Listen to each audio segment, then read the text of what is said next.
Ուրեմն ես ինչպես նշեցի, հեղեղների հստակ կանխատեսումները հնարավոր է իրականացնել 3-ից 4 օր առաջվա օրոքությամբ եւ հստակ կանխատեսվեն ջերմաշանի կտրուկ բարձրացումներ, հորդառատեղումներ եւ դիտված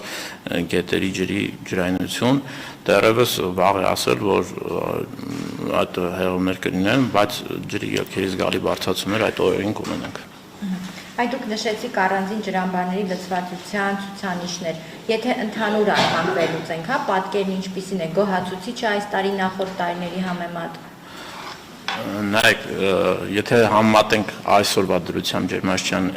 ջրամբարների ջրալցվածությունը, այսօրվա դրությամբ նախորդ տարվա նույն օրվա համեմատությամբ ջրամբարների ջրալցվածությունը ցածր է, քանի որ անցյալ տարի այս ժամանակահատվածում ջերմաստիճանը բարձր էր եւ ինտենսիվ ձնհալք էր տեղի ունենում եւ ջրամբարներում ջրալցվածությունը բավական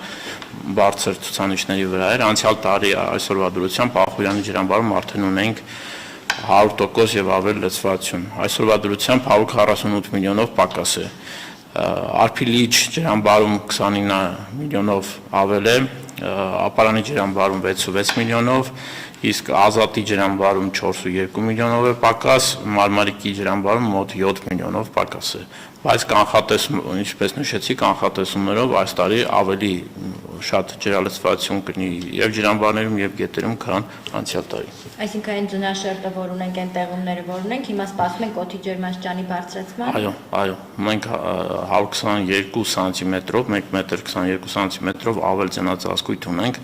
անցյալ տարվա նույն օրվա համեմատությամբ եւ ավելին այդ ցուցանիշները, ինչպես նշեց պարոն Սուրենյանը, ավելանալու է ջրային ծածկույթի համեմատությամբ։ Այո, աճելու են։